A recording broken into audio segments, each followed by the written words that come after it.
കഴിഞ്ഞ ദിവസം ഒ പിയിൽ ബ്ലഡിൻ്റെ റിസൾട്ട് കാണിക്കാൻ വേണ്ടിയിട്ട് ഒരു 24 വയസ്സുള്ള ചെറുപ്പക്കാരൻ വന്നു. ഞാൻ റിപ്പോർട്ട് നോക്കിയപ്പോഴത്തേക്ക് അതിലാൾക്ക് ഷുഗർ ഹൈ ആണ്, കൊളസ്ട്രോൾ കൂടിയിട്ടുണ്ട്, ട്രൈഗ്ലിസറൈഡ് കൂടിയിട്ടുണ്ട്, സ്കാനിങ് റിപ്പോർട്ടിൽ ഫാറ്റ് ലിവർ ഗ്രേഡ് 2. ഞാൻ ആദ്യം റിപ്പോർട്ട് ഇങ്ങനെ നോക്കി, അതിനുശേഷം ഞാൻ അവനെ നോക്കി. കാരണം കണ്ടാൽ അവൻ നല്ല മെലിഞ്ഞിട്ടാണ്. അപ്പോൾ ഇങ്ങനത്തെ ഒരു അസുഖം ഉള്ളതായിട്ടാണ് തോന്നില്ല. ഞാൻ ചോദിച്ചത് എൻ്റെ റിപ്പോർട്ട് തന്നെയാണോ, എന്താണ് ചെക്ക് ചെയ്യാൻ കാര്യം എന്നൊക്കെ ചോദിച്ചു. നമ്മുടെ നാട്ടിൽ ഈ മെലിഞ്ഞ ആൾക്കാർക്ക് ചോദിക്കാനും പറയാനും ആരില്ലാത്ത അവസ്ഥയാണല്ലേ. ഇക്കണ്ട വീഡിയോ മുഴുവൻ നോക്കുമ്പോഴത്തേക്ക് എന്താണ്, എങ്ങനെ വണ്ണം കുറയ്ക്കാം, എങ്ങനെ വയറ് കുറയ്ക്കാം, ഈ മെലിഞ്ഞവർ തടിക്കാൻ എന്ത് ചെയ്യണം എന്നതിനെക്കുറിച്ച് ആരും മൈൻഡാക്കാറില്ല. മെലിഞ്ഞവരുടെ വിഷമം കാണാൻ ആരുമില്ല. എന്നാൽ ഈ മെലിഞ്ഞവർക്ക് കിട്ടുന്ന ഉപദേശമോ, ധാരാളമായിട്ട് ചോറ് ധാരാളം കഴിക്കുക, മധുരമുള്ള സാധനങ്ങൾ ധാരാളം കഴിക്കുക, നല്ല മധുരമിട്ട് ഷേക്കുകളൊക്കെ അടിച്ചു കുടിക്കുക, ഇങ്ങനെയുള്ള കാര്യങ്ങളാണ്. ജിമ്മിൽ പോകരുത്, എക്സസൈസ് ചെയ്യരുത്, എന്നാൽ കൂടുതൽ മെലിഞ്ഞു പോകും എന്നുള്ളൊരു ഉപദേശം അവർക്ക് കിട്ടാറുണ്ട്. അതിനൊരു ഉത്തമ ഉദാഹരണമാണ് ഇന്ന് എൻ്റെ മുന്നിൽ വന്ന ഈ ചെറുപ്പക്കാരൻ. അവൻ ഇതുപോലെ പലരുടെ നിന്ന് ഉപദേശം സ്വീകരിച്ചു. കുറേ ചോക്ലേറ്റും കുറേ ചോറും കഴിച്ചു, കുറേ കൊഴുപ്പുള്ള ആഹാരങ്ങൾ കഴിച്ചു, ജങ്ക് ഫുഡ്സ് കഴിച്ചു. അങ്ങനെയാണ് അവന് ഇങ്ങനെ റിസൾട്ട് കിട്ടി എന്നെ കാണാൻ വരേണ്ടി വന്നത്. അപ്പം ഇന്നത്തെ വീഡിയോയിൽ നമുക്ക് എങ്ങനെ സയൻറ്റിഫിക്കായിട്ട് വണ്ണം കൂട്ടാം, ഇങ്ങനെയുള്ള ഈ പ്രശ്നങ്ങളൊക്കെ എങ്ങനെ ഒഴിവാക്കാം എന്നുള്ള കാര്യത്തെക്കുറിച്ച് വളരെ ഡീറ്റെയിൽ ആയിട്ടാണ് നമ്മൾ നോക്കുന്നത്. അപ്പോൾ വീഡിയോ സ്കിപ്പ് ചെയ്യാതെ മുഴുവനായിട്ട് കാണുക. നല്ല മെലിഞ്ഞ ആൾക്കാർ എന്തുകൊണ്ട് മെലിഞ്ഞു പോകുന്നു, അതിൻ്റെ റീസൺസ് എന്താണ്, അതിനെങ്ങനെ സയൻറ്റിഫിക്കായിട്ട് നമുക്ക് കറക്റ്റ് ചെയ്യാം എന്നുള്ള കാര്യമാണ്. ഇങ്ങനത്തെ ഈ പറഞ്ഞ പ്രശ്നങ്ങളൊന്നുമില്ലാതെ വളരെ ശാസ്ത്രീയമായിട്ട് ഹെൽത്തി ആയിട്ട് എങ്ങനെ നമുക്ക് അവരുടെ വണ്ണം കൂട്ടാം എന്നതിനെക്കുറിച്ചാണ് ഇന്നത്തെ വീഡിയോ. ഇനി നമുക്ക് ഇന്ന് വന്ന ആ ചെറുപ്പക്കാരനിലേക്ക് തന്നെ പോവാം. ഞാൻ ചോദിച്ചു, നിനക്ക് 10-27 വയസ്സായില്ലേ, നിനക്ക് ഇപ്പോൾ എന്താ തോന്നുന്നത്, ഇങ്ങനെ തടിക്കണം തോന്നിയത്? അപ്പം അവൻ പറഞ്ഞതെന്ന് വെച്ച് കഴിഞ്ഞാൽ ബോഡി ഷേമിങ്ങിൻ്റെ കഥയാണ്. അതായത് ആൾക്കാരെന്നെ പെൻസിൽ എന്നാണ് വിളിക്കുന്നത്. പലരും ചോദിക്കുന്നു, നിനക്ക് എന്താ ഭക്ഷണമൊന്നും കിട്ടാറില്ലേ, ഒരു കാറ്റടിച്ചാൽ പറന്നു പോകില്ലേ എന്നൊക്കെയുള്ള കമൻറ്റുകൾ. നിന്നെ ഏതെങ്കിലും പെൺകുട്ടികൾ നോക്കൂ, ഇത്രയും വയസ്സായില്ലേ, കുറച്ച് ആണുങ്ങളാകുമ്പോൾ കുറച്ച് പുഷ്ടിയൊക്കെ വേണ്ടേ എന്നുള്ള രീതിയിൽ. ഇതേ ചോദ്യം പെൺകുട്ടികളും കേൾക്കാറുണ്ട്, കുറച്ച് മെലിഞ്ഞിരിക്കുമ്പോഴത്തേക്ക് പുഷ്ടിയൊക്കെ വേണ്ടേ എന്നുള്ള രീതിയിൽ. അങ്ങനെ അവന് തന്നെ ഭയങ്കരമായിട്ട് നിരാശ തോന്നിയിട്ടാണ് അവൻ പലരിൽ നിന്നും ഉപദേശം സ്വീകരിച്ചു. അപ്പം കുറേ ചോറ് കഴിക്കാൻ പറഞ്ഞു. അവന് വേണ്ടാഞ്ഞിട്ടില്ല, കുറേ ചോറ് കഴിച്ചു, കുറേ നല്ല ഫാറ്റി ആയിട്ടുള്ള ഫുഡ് കഴിച്ചു, പിന്നെ ബർഗറും KFC അങ്ങനത്തെ കാര്യങ്ങളൊക്കെ കഴിച്ചു. പിന്നെ എന്തൊക്കെയോ കുറേ പൗഡർ വാങ്ങിയിട്ട് ഷേക്കായിട്ട് അടിച്ചു കുടിക്കുകയും ചെയ്തു, വണ്ണം കൂടാനായിട്ട് ഓൺലൈനിൽ എന്തോ കണ്ടിട്ട്. അങ്ങനെ അവൻ്റെ മുഖമൊക്കെ ചെറുതായിട്ടൊന്ന് തുടുത്തു, ചെറിയൊരു പുഷ്ടിയൊക്കെ വന്നു, പക്ഷേ അതിനോടൊപ്പം വയറും ചാടി. അപ്പോൾ പിന്നെ അവൻ്റെ പ്രശ്നം എന്ന് വെച്ച് കഴിഞ്ഞാൽ എപ്പോഴും ക്ഷീണമായിരുന്നു. അങ്ങനെയാണ് ഇവനെ ബ്ലഡ് ടെസ്റ്റ് ചെയ്യുന്നത്, ഈ ഒരു റിസൾട്ട് നമുക്ക് കിട്ടുന്നത്. അപ്പം ഇവിടെ എന്താണ് സംഭവിച്ചത്? ഇതാണ് ഈ ഫിറ്റ്നസ് ലോകത്ത് പറയുന്ന ഡർട്ടി ബൾക്കിംഗ്, അതായത് അശാസ്ത്രീയമായിട്ടുള്ള തടിക്കൽ. ഇനി ഫസ്റ്റായിട്ട് ഈ മെലിഞ്ഞിരിക്കുന്ന ഒരാൾ തടിയിക്കാൻ നോക്കുമ്പോഴത്തേക്ക് എന്തൊക്കെ കാരണങ്ങളാണ് നോക്കേണ്ടത്? ഫസ്റ്റ് നമ്മൾ നോക്കേണ്ടത് ജെനറ്റിക്സ് ആണ്. അതായത് നമ്മുടെ അച്ഛനും അമ്മയൊക്കെ വണ്ണം കുറഞ്ഞിരിക്കുകയാണ്, അങ്ങനെയാണെങ്കിൽ നമുക്കും മെലിഞ്ഞിരിക്കാനുള്ള ചാൻസ് ഉണ്ട്. അവർ വണ്ണം വെക്കില്ല, അല്ലെങ്കിൽ ഒരു ഐഡിയൽ ബോഡി വെയിറ്റിലേക്ക് പോകില്ല എന്നാണെന്ന് വെച്ച് അല്ല, പോകും. പക്ഷേ എന്ന് വെച്ച് കഴിഞ്ഞാൽ സാധാരണ ആൾ തടിക്കുന്നത് പോലെ അയാൾ തടിക്കില്ല, കുറച്ച് സമയമെടുക്കും. ഐഡിയലി നമ്മൾ സയൻറ്റിഫിക്കായിട്ട് ഒരാൾക്ക് തടിയിക്കേണ്ടതെന്ന് വെച്ച് കഴിഞ്ഞാൽ 0.5 to 1 kilogram per month ആണ്. പക്ഷേ ഈ ഒരു ജനറ്റിക്കലി ഇങ്ങനെ ഒരു മെലിഞ്ഞിരിക്കുന്ന ആൾക്കാരാണെങ്കിൽ അത് കുറച്ച് കുറയും. 0.25 to 5 kg per month ആയിരിക്കും അവർ ഒരു സയൻറ്റിഫിക്കലി അവരുടെ വണ്ണം കൂടുന്നത്. അപ്പം അതേ ഉള്ളൂ, അല്ലാതെ ഒരു വണ്ണം കൂടില്ല എന്നൊന്നുമില്ല. പിന്നെ ഒരു ടീനേജറെ സംബന്ധിച്ചോളം ഇങ്ങനെ മെലിഞ്ഞിരിക്കുന്നതിന് വേറൊരു റീസൺ എന്ന് വെച്ച് കഴിഞ്ഞാൽ അൺഡയഗ്നോസ്ഡ് ഹൈപ്പർ തൈറോയിഡിസം ആണ്. പലപ്പോഴും നമ്മൾ വിചാരിക്കും തൈറോയിഡ് എന്ന് പറയുമ്പോഴത്തേക്ക് ആൾക്കാർ തടിക്കുമെന്നാണ്. എന്നാൽ തൈറോയിഡിൻ്റെ ആക്ടിവിറ്റി കൂടിയ ഹൈപ്പർ തൈറോയിഡ് എന്ന് പറയുമ്പോഴത്തേക്ക് ആൾക്കാർ നന്നായിട്ട് ഫുഡ് കഴിക്കും, പക്ഷേ മെലിഞ്ഞിരിക്കുകയുള്ളൂ. ഇനി നമ്മൾ നോക്കേണ്ടത് ഗട്ട് ഇഷ്യൂസാണ്. അതിലൊന്നാമത്തെന്ന് വെച്ച് കഴിഞ്ഞാൽ IBS അല്ലെങ്കിൽ ഇറിറ്റബിൾ ബവൽ സിൻഡ്രോം. നമ്മൾ ഇടയ്ക്കിടയ്ക്ക് ടോയ്ലറ്റിൽ പോകാൻ തോന്നുക, ഒരു 4-5 തവണയൊക്കെ ടോയ്ലറ്റിൽ പോവുക, ചെറിയ വയറുവേദന വരിക, ലൂസായിട്ട് പോവുക, ഇങ്ങനെ സ്ഥിരമായിട്ടുണ്ടെങ്കിൽ അത് ഇറിറ്റബിൾ ബവൽ സിൻഡ്രത്തിൻ്റെ ലക്ഷണങ്ങളാണ്. അപ്പോൾ നമ്മൾ അത് ശ്രദ്ധിക്കുക. രണ്ടെന്ന് വെച്ച് കഴിഞ്ഞാൽ ലാക്ടോസ് ഇൻടോളറൻസ്. അതായത് നമ്മൾ കുഞ്ഞുനാളിൽ പാൽ കുടിക്കുമ്പോൾ കുഴപ്പമൊന്നുമില്ല, കുറച്ച് വലുതായിട്ട് പാൽ കുടിക്കുമ്പോഴത്തേക്ക് കുറച്ച് ഗ്യാസ് ഉണ്ടാകുക, ചെറിയൊരു ഡയറിയ പോലെയൊക്കെ ഉണ്ടാകുക. പിന്നെ ഗ്ലൂട്ടൻ ഇൻടോളറൻസ്, അതായത് ഗോതമ്പ് ചേർന്ന ഭക്ഷണ പദാർത്ഥങ്ങൾ കഴിക്കുമ്പോഴത്തേക്ക് നിങ്ങൾക്ക് വയറിന് കുറച്ച് ഗ്യാസും പ്രശ്നങ്ങളൊക്കെ ഉണ്ടാകുക. ഇതൊക്കെയാണ് ഗട്ട് ഇഷ്യൂസിൻ്റെ അണ്ടറിൽ വരുന്നത്. ഇനി നമ്മൾ അഡൽട്ട്സിൻ്റെ കാര്യം, ഒരു 25 ഇയർ കഴിഞ്ഞ ഒരാളുടെ കാര്യം എടുക്കുമ്പോൾ, ആൾക്ക് നേരത്തെ അത്യാവശ്യം വണ്ണം ഉണ്ടായിരുന്നു, പെട്ടെന്ന് മെലിഞ്ഞു കഴിഞ്ഞാൽ അതിന് പല റീസൺസ് ഉണ്ട്. പലപ്പോഴും പല സീരിയസ് ഇഷ്യൂസിൻ്റെയും അണ്ടർലൈൻ കോസ് ആയിരിക്കാം ഈ ഒരു മെലിച്ചിൽ. അത് ഒന്നെന്ന് വെച്ച് കഴിഞ്ഞാൽ ഈ പറഞ്ഞ പോലെ തൈറോയിഡിൻ്റെ ഇഷ്യൂ വരാം. കാരണം ചിലപ്പം അതുവരെ തൈറോയിഡ് ഡയഗ്നോസ് ചെയ്തിട്ടുണ്ടാവില്ല, തൈറോയിഡിൻ്റെ ആക്ഷൻ കൂടിയിട്ടാവാം. ഇനി ചിലപ്പം മെഡിസിൻ കഴിച്ചിട്ട് പ്രോപ്പറായിട്ട് ചെക്ക് ചെയ്യാതെ തൈറോയിഡിൻ്റെ ആ ഒരു ഹോർമോൺ ഗുളികയുടെ അളവ് കൂടിയിട്ടും മെലിച്ചിൽ വരാം. രണ്ട്, ഈ ഡയബറ്റീസ് വരുമ്പോഴത്തേക്ക് ഡയബറ്റീസിന് ലക്ഷണമായിട്ട് ശരീരം മെലിഞ്ഞു പോകാം. പിന്നെ TB, അങ്ങനെ ചുമയൊക്കെ ഉണ്ട്, ഒരാൾക്ക് ചുമയൊക്കെ ഉണ്ട്, അതിന് ശേഷം മെലിഞ്ഞായിട്ടുണ്ടെങ്കിൽ TB നമ്മൾ സസ്പെക്റ്റ് ചെയ്യണം. പിന്നെ മറ്റൊന്ന് എന്ന് പറയുമ്പോഴത്തേക്ക് പലതരം ക്യാൻസറുകളും പെട്ടെന്ന് നമുക്ക് ശരീരം മെലിയാൻ ചാൻസ് ഉണ്ട്. അപ്പം അതൊക്കെ നമ്മൾ നോക്കുക. പിന്നെ സ്ട്രെസ് റീസണാണ്. സ്ട്രെസ് ഉള്ളപ്പോഴത്തേക്ക് നമ്മൾ ആഹാരം കഴിക്കുന്നത് പലപ്പോഴും കുറവായിരിക്കും, അതും ഒരു റീസണാണ്. സ്ട്രെസ്സ് തടിക്കുകയും ചെയ്യും, അതുപോലെ തന്നെ മെലിയുകയും ചെയ്യും. അതുപോലെ ഉറക്കത്തിൻ്റെ കുറവ്, അങ്ങനത്തെ ജോലി ഭാരങ്ങളും ഒരു അഡൽട്ട് ലൈഫിൽ മെലിയാനുള്ള കാരണങ്ങളാണ്. പക്ഷേ നമ്മൾ പെട്ടെന്നൊരു വെയിറ്റ് ലോസ് വന്നു കഴിഞ്ഞാൽ, പെട്ടെന്ന് മെലിഞ്ഞു പോയി കഴിഞ്ഞാൽ എത്രയും പെട്ടെന്ന് ഡോക്ടറെ കണ്ടിട്ട് ഈ മേളിൽ പറഞ്ഞ ലക്ഷണങ്ങളൊന്നും ഇല്ല എന്നുള്ള കാര്യം TB ആയാലും ക്യാൻസർ ആയാലും അല്ലെങ്കിൽ തൈറോയിഡ് ഇഷ്യൂസ് ഒന്നും ഇല്ല എന്നുള്ള കാര്യം ഉറപ്പാക്കണം. ഇനി എന്താണ് ഈ മെലിഞ്ഞ ആൾക്കാർ തടിക്കാൻ ചെയ്യേണ്ട കാര്യങ്ങൾ നമുക്ക് നോക്കാം. ഫസ്റ്റ് നേരത്തെ പറഞ്ഞ പോലെ അണ്ടർലൈൻ എന്തെങ്കിലും ഒരു ഡിസീസ് ഉണ്ടെങ്കിൽ അതിനെ നമ്മൾ കണ്ടുപിടിച്ചിട്ട് ചികിത്സിക്കുക എന്നുള്ളതാണ് ഫസ്റ്റ്. അതാണ് ഏറ്റവും ഇമ്പോർട്ടൻ്റ് ആയുള്ള കാര്യം. രണ്ടെന്ന് വെച്ചാൽ എപ്പോഴും നമ്മളൊരു ഐഡിയൽ ബോഡി വെയ്റ്റ് കീപ്പ് ചെയ്യുക. ഒരു ഐഡിയൽ ബോഡി വെയ്റ്റ് എന്ന് പറയുമ്പോൾ അയാളുടെ ഹൈറ്റ് -100 നമ്മൾ ഏകദേശം പറയുക. ഒരു ഐഡിയൽ ബോഡി വെയ്റ്റ് കീപ്പ് ചെയ്യുക എന്നുള്ളതാണ് എപ്പോഴും നല്ലത്. അതല്ല ഒരുപാട് തടിക്കണം എന്നൊന്നും വിചാരിക്കാതിരിക്കുക. തടി കുറയ്ക്കാനാണ് പലരും ഇവിടെ കഷ്ടപ്പെടുന്നത്. ഇനി ആൾക്ക് പ്രത്യേകിച്ച് അസുഖങ്ങളൊന്നുമില്ല, ശരീരം മെലിയുന്നു, വണ്ണം വയ്ക്കുന്നില്ല എങ്കിൽ എന്തൊക്കെ ശാസ്ത്രീയമായിട്ട് ചെയ്യണം എന്നുള്ള കാര്യമാണ് നമ്മൾ അടുത്തായിട്ട് നോക്കുന്നത്.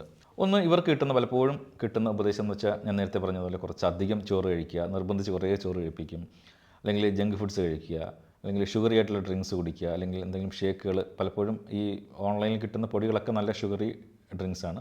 ചിലപ്പം അനബോളിക് സ്റ്റീറോയിഡ്സ് ഒക്കെ ഉപയോഗിക്കുന്ന ആൾക്കാർ വരെ ഉണ്ട്. കാരണം അത്രമാത്രം ബോഡി ഷേമിങ് അവർ ഏറ്റുവാങ്ങുന്നുണ്ട്.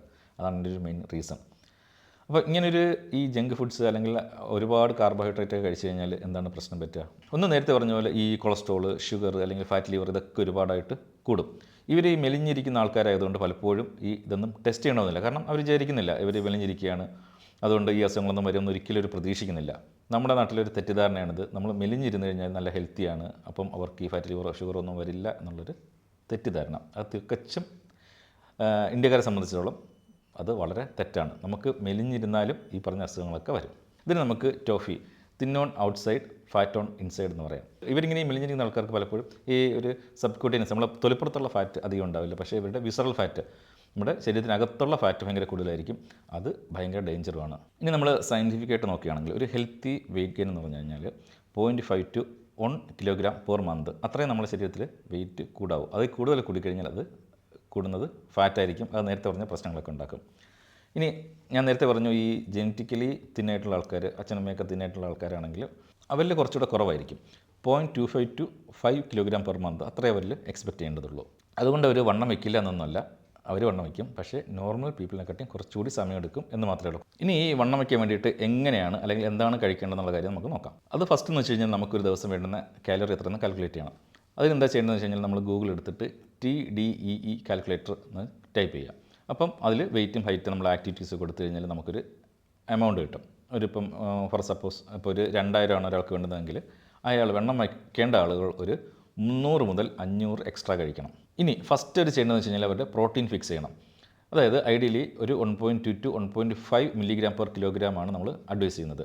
അതായത് ഇപ്പം 50 കിലോ ഉള്ള ഒരാളാണെങ്കിൽ അയാൾ നിർബന്ധമായിട്ടും ഒരു ദിവസം 60 മുതൽ 70 ഗ്രാം വരെ പ്രോട്ടീൻ കഴിക്കണം.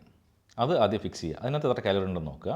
പിന്നീട് നമ്മൾ കുറച്ച് ഹെൽത്തി ഫാറ്റ്സും നമുക്ക് വേണം, അതും നമ്മൾ നോക്കുക. അതിന് ശേഷം ആണ് നമ്മൾ കാർബോഹൈഡ്രേറ്റിനകത്ത് ആഡ് ചെയ്യേണ്ടത്. ഇനി കാർബോഹൈഡ്രേറ്റ് ആഡ് ചെയ്യുമ്പോഴത്തേക്കും നമ്മൾ അതിനകത്ത് ഈ ഷുഗർ ഡ്രിങ്ക്സ് അല്ലെങ്കിൽ ഷുഗർ അല്ലെങ്കിൽ ഈ പ്രോസസ്ഡ് കാർബോഹൈഡ്രേറ്റ് ഒക്കെ മാക്സിമം ഒഴിവാക്കിയിട്ട് നല്ല കോംപ്ലക്സ് കാർബോഹൈഡ്രേറ്റ് ആഡ് ചെയ്യാൻ ശ്രമിക്കുക. അതാണ് ഡയറ്റിനെ കുറിച്ച് പറയാനുള്ളത്. ഇനി അടുത്ത ഏറ്റവും തെറ്റിദ്ധാരണ ഉണ്ടാക്കുന്നൊരു കാര്യമാണ് ഈ മെലിഞ്ഞിരിക്കുന്ന ആൾക്കാരോട് ജിമ്മിൽ പോകരുത്, എക്സസൈസ് ചെയ്യരുതെന്നൊക്കെ പറയുന്നത്. നിർബന്ധമായിട്ടും അവർക്ക് ഒരു വെയിറ്റ് ട്രെയിനിങ് വേണം. അതിപ്പം ജിമ്മിൽ പോകണം നിർബന്ധമില്ല, പക്ഷേ ഒരു പ്രോഗ്രസീവ് ഓവർലോഡുള്ളൊരു വെയിറ്റ് ട്രെയിനിങ് എന്തായാലും അവർക്ക് വേണം. എങ്കിൽ മാത്രമേ നമുക്ക് മസിൽ ബിൽഡ് ചെയ്യാൻ പറ്റുള്ളൂ. ഇനി നമ്മൾ വെറുതെ കഴിച്ചിട്ട് ഫാറ്റാണ് ബിൽഡ് ചെയ്യുന്നതെങ്കിൽ നമ്മൾ നേരത്തെ പറഞ്ഞ പോലെ പലതരം അസുഖങ്ങൾ ഉണ്ടാക്കിയിട്ടത് സീരിയസ് ആയിട്ടുള്ള ഹെൽത്ത് ഇഷ്യൂസ് ഉണ്ടാക്കും. അതുകൊണ്ട് നമ്മൾ ചെയ്യേണ്ടതെന്ന് വെച്ച് കഴിഞ്ഞാൽ ജിമ്മിൽ പോയിട്ട് പ്രോഗ്രസീവ് ഓവർലോഡ് ഡെയിലി വെയിറ്റ് കൂട്ടി നന്നായിട്ട് എക്സസൈസ് ചെയ്യുക, വെയിറ്റ് ട്രെയിൻ ചെയ്യുക. പിന്നെ ഈ ജിമ്മിൽ പോകുമ്പോഴുള്ള പ്രശ്നം എന്ന് വെച്ച് കഴിഞ്ഞാൽ ജിമ്മിൽ പോയിട്ട് അവിടെ കുറേ സപ്ലിമെൻറ്റ്സ് ഉണ്ടാവും, ബൾക്കിംഗ് സപ്ലിമെൻ്റ് എന്ന് പറഞ്ഞിട്ട്, അതൊന്നും വാങ്ങി കഴിക്കാതിരിക്കുക. അതൊക്കെ പലപ്പോഴും കുറച്ച് ഷുഗർ ആഡ് ചെയ്തതോ അല്ലെങ്കിൽ കുറച്ച് ഹൈ ആയിട്ടുള്ള കാർബോഹൈഡ്രേറ്റ്, പ്രോസസ്ഡ് ആയിട്ടുള്ള കാർബോഹൈഡ്രേറ്റ് ആഡ് ചെയ്തതായിരിക്കും. അത് നമ്മൾ കഴിക്കാതിരിക്കാൻ നോക്കുക. പകരം നമ്മളെ വീട്ടിലുള്ള ആഹാരം തന്നെ കഴിക്കുക. നേരത്തെ പറഞ്ഞ പോലെ എത്രയെന്ന് വെച്ച് കാൽക്കുലേറ്റ് ചെയ്യുക, പ്രോട്ടീൻ ഫിക്സ് ചെയ്യുക, കുറച്ച് ഹെൽത്തി ഫാറ്റ് ആഡ് ചെയ്യുക, അതിനുശേഷം കാർബോഹൈഡ്രേറ്റ് ആഡ് ചെയ്യുക. ആ രീതിയിൽ നമുക്ക് ആവശ്യമുള്ള കാലറി ഡെയിലി കഴിക്കുക. ഇപ്പോൾ ഈ ജിമ്മിൽ പോയിട്ട് വെയിറ്റ് ട്രെയിൻ ചെയ്യുമ്പോൾ എന്താ അഡ്വാൻറ്റേജ് എന്ന് വെച്ച് കഴിഞ്ഞാൽ നമ്മൾ ജിമ്മിൽ പോയി കഴിയുമ്പോഴത്തേക്ക് വെയിറ്റ് ട്രെയിൻ ചെയ്യുമ്പോൾ ഒരു പ്രോഗ്രസീവ് ഓവർലോഡ് കൊണ്ടുവരുമ്പോഴത്തേക്ക് നമുക്ക് ഗ്രോത്ത് ഹോർമോൺസ് കൂടും, ടെസ്റ്റോസ്റ്റിറോൺ കൂടും. അങ്ങനെ നമുക്ക് കൂടുതലായിട്ട് മസിൽ സിന്തസിസ് വരും. അപ്പോൾ നമ്മുടെ ബോഡി നല്ല സ്ട്രക്ചറായിട്ട് നല്ല ടോണായിട്ട് നല്ല ഹെൽത്തി ആയിട്ടിരിക്കും. അല്ലെങ്കിൽ എന്താ സംഭവിക്കുക, നമ്മൾ കുറേ ഫുഡ് കഴിച്ച് കഴിഞ്ഞാൽ ഈ പുതുതായിട്ടുണ്ടാകുന്നൊക്കെ ഫാറ്റായിരിക്കും. അത് നമുക്ക് കുറേ അസുഖങ്ങൾ ഉണ്ടാക്കുള്ളൂ, നമുക്ക് ഒരു നല്ല ഹെൽത്തി ബോഡി ഉണ്ടാക്കില്ല. ഇനി നമുക്ക് ഒരു ദിവസത്തെ ഒരു ഐഡിയൽ ഡയറ്റ് എങ്ങനെയാവണമെന്ന് നോക്കാം. അതിപ്പോൾ നിങ്ങളുടെ ടേസ്റ്റിനും നിങ്ങളുടെ അവൈലബിലിറ്റിക്ക് അനുസരിച്ച് നിങ്ങൾ അത് ചേഞ്ച് ചെയ്താൽ മതി. എന്നാലും ഞാനൊരു ജനറലായിട്ട് ഒരു കാര്യം പറഞ്ഞുതരാം. അപ്പോൾ നമ്മൾ ബ്രേക്ക്ഫാസ്റ്റ് നന്നായിട്ട് പ്രോട്ടീൻ ഉൾപ്പെടുത്തണം. ഈ പ്രോട്ടീൻ ഒറ്റയടിക്ക് കഴിക്കാതെ 3-4 തവണയായിട്ട് കഴിക്കുന്നതാണ് എപ്പോഴും അബ്സോർവ് ചെയ്യാൻ നല്ലത്. ഇപ്പം മുട്ട നിർബന്ധമായിട്ടും ആഡ് ചെയ്യാം. വേണമെങ്കിൽ രാവിലെ മീൻ കഴിക്കാൻ താല്പര്യമുണ്ടെങ്കിൽ മീൻ ആഡ് ചെയ്യാം. പാല് നല്ലൊരു സോഴ്സാണ്. പിന്നെ നമുക്ക് പഴം, വേണമെങ്കിലും ടേസ്റ്റിന് വേണ്ടിയിട്ട് പുഴുങ്ങുകയാണെങ്കിൽ പുഴുങ്ങി കഴിക്കാം. അപ്പം കാർബ് കുറച്ച് കഴിക്കുക. ഇങ്ങനത്തെ പ്രോട്ടീൻ സാധനങ്ങൾ രാവിലെ കൂടുതൽ കഴിക്കുക. പിന്നെ എപ്പോഴും ഈ മെലിഞ്ഞിരിക്കുന്ന ആൾക്കാർ ഇത് വണ്ണം വയ്ക്കാൻ ശ്രമിക്കുമ്പോഴത്തേക്ക് അല്ലെങ്കിൽ ഒരു ഈ 500 കാലറി എക്സ്ട്രാ കഴിക്കാൻ നോക്കുമ്പോഴത്തേക്ക് ഒരു 4 അല്ലെങ്കിൽ 5 തവണയായിട്ട് കഴിക്കുന്നതാവും നല്ലത്. നമ്മൾ 11 മണിക്ക് ആകുമ്പോഴത്തേക്ക് ചായക്ക് വരും ഒരു ഗ്ലാസ് പാലാക്കാം. അതിൽ വേണമെങ്കിൽ നമുക്ക് കുറച്ച് നട്ട്സൊക്കെ ആഡ് ചെയ്യാം. കാരണം ഈ നട്ട്സ് എന്ന് പറയുമ്പോഴത്തേക്ക് കുറച്ച് നല്ല കലോറി ഡെൻസാണ്. അല്ലെങ്കിൽ ഡ്രൈ ഫ്രൂട്ട്സ് ആഡ് ചെയ്യാം ഒരു 11 മണിയാകുന്ന സമയത്ത്. അങ്ങനെ എന്തെങ്കിലും നമുക്ക് എണ്ണക്കടികൾക്ക് വരാം ഇതൊക്കെ ഉപയോഗിക്കാം. ഉച്ചയ്ക്ക് നമ്മുടെ അവൈലബിലിറ്റി അല്ലെങ്കിൽ ടേസ്റ്റ് അനുസരിച്ച് ചോറോ ചപ്പാത്തി എന്താണെന്ന് വെച്ചാൽ കഴിക്കാം. പക്ഷേ നമ്മൾ എപ്പോഴും നിർബന്ധമായിട്ടും ചെയ്യേണ്ട കാര്യം എന്ന് വെച്ച് കഴിഞ്ഞാൽ ചിക്കനോ പനീറോ, ഇപ്പോൾ വെജിറ്റേറിയൻസ് ആണെങ്കിൽ പനീർ, അങ്ങനത്തെ കുറച്ച് പ്രോട്ടീൻ കൂടുതലുള്ള ആഹാരം കഴിക്കാൻ നോക്കുക.